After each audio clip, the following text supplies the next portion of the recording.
राधे राधे। श्री कुंज बिहारी श्री हरदास। आज हम सभी श्री बांके बिहारी जी मंदिर से कार्तिक मास महात्म्य की संपूर्ण कथा के अंतर्गत 29वें अध्याय की कथा का श्रवण करेंगे। और इस कथा को जो भी सुनता है उसे कृष्णा एवं वेदी नदी के संगम में स्नान का फल मिलता है। तो सबसे पहले हम बांके बिहारी जी के श्री चरणों में ध्यान केंद्रित करते हैं। नमः कुंज विहारिण्यै नमः कुंज विहारिणे स्वामी श्री हरिदासाय गुरुणाम गुरुवे नमः। सभी बांके बिहारी जी का जयकारा कमेंट के माध्यम से लगाएं और 29वें अध्याय की कथा को सुने। राजा प्रतु ने कहा, हे नारद जी, आपने कृष्णा और वेणी नदी के तट पर बनिए और कल्हा ने जिस प्रकार मुक्ति पाई वह सारी कथा हमको सुनाई है। मैंने भली प्रकार सुनी है। देवर्षि, यह कार्य उन दोनों नदियों के प्रभाव से हुआ था या इस क्षेत्र के प्रभाव से हुआ था? कृपया करके मुझे यह बताने की कृपा कीजिए, क्योंकि मुझे संदेह है। देवर्षि नारद बोले, कृष्णा नदी साक्षात भगवान श्री कृष्णचंद्र महाराज का शरीर और वेणी नाम वाली नदी भगवान शंकर का शरीर है। इन दोनों नदियों के संगम का महात्म्य श्री ब्रह्मा जी भी वर्णन करने में असमर्थ हैं। फिर भी चूंकि आपने पूछा है, इसलिए मैं आपको इनकी उत्पत्ति का वृतांत सुनाऊंगा। ध्यान पूर्वक सुनिए। चाक्षुष मनवंतर के आरंभ में ही श्री ब्रह्मा जी ने सह पर्वत के शिखर पर यज्ञ करने का निश्चय किया। वह सब देवताओं, भगवान विष्णु, भगवान शंकर और यज्ञ की सारी सामग्री लेकर उस पर्वत के शिखर पर गए। तब महर्षि भृगु आदि ऋषियों ने ब्रह्म मुहूर्त में उन्हें दीक्षा देने का विचार किया। इसके बाद उन्होंने श्री ब्रह्मा जी की पत्नी स्वरा को बुलवा भेजा। वह बड़ी आहिस्ता आहिस्ता आ रही थी। इस बीच में श्री भृगु जी ने भगवान विष्णु से पूछा, हे प्रभु, आपने स्वरा को शीघ्रता से बुलाया था, वह क्यों नहीं आई? यदि ब्रह्म मुहूर्त टल गया तो फिर दीक्षा का कार्य कैसे होगा? इस पर भगवान विष्णु ने कहा, यदि स्वरा यथा समय यहाँ ना आई तो आप गायत्री को ही स्त्री मानकर दीक्षा विधान कर दीजिएगा। क्या गायत्री पुण्य कर्म में ब्रह्मा जी की स्त्री नहीं हो सकती? नारद जी बोले, भगवान विष्णु ने भगवान शंकर की बात का समर्थन किया।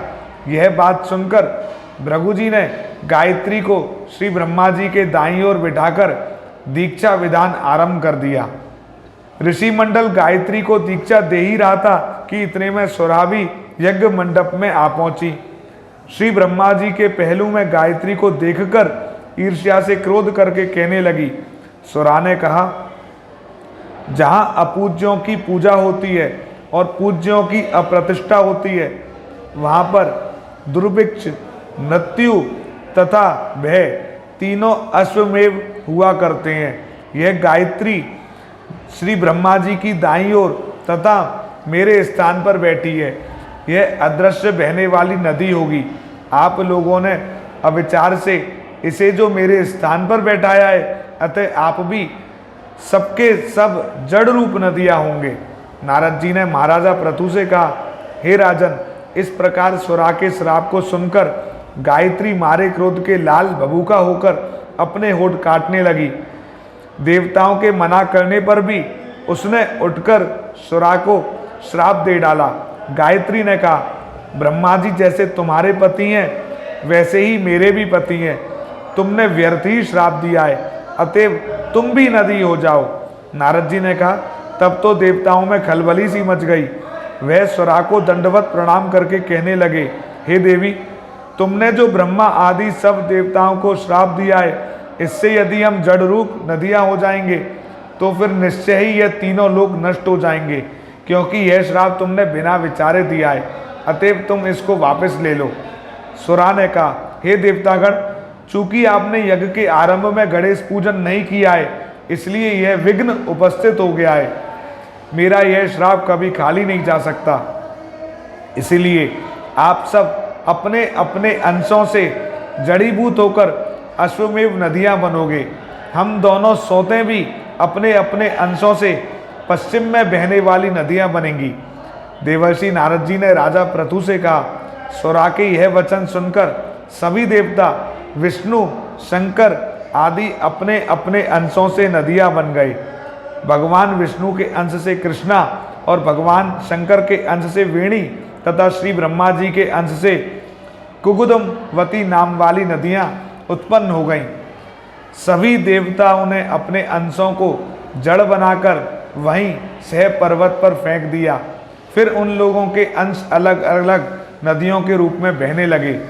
देवताओं के अंशों से पूर्व वाहिनी तथा उनकी स्त्रियों के अंशों से सैकड़ों व हजारों की संख्या में पश्चिम वाहिनी नदियां उत्पन्न हो गईं।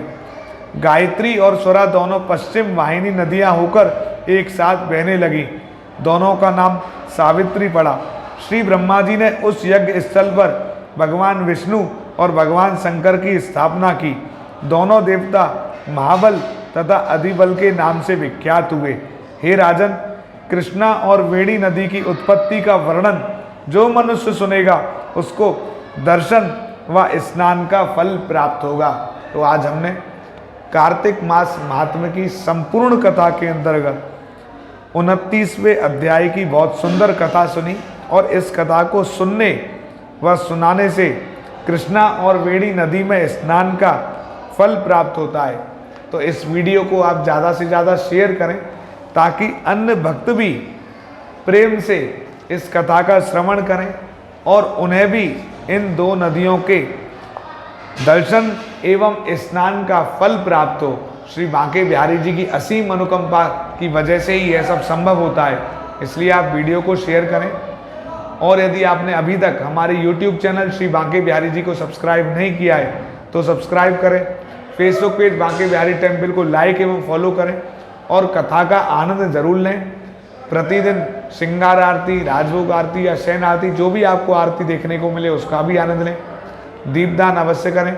आज की वीडियो में इतना ही। श्री कुंज बिहारी श्री हरदास।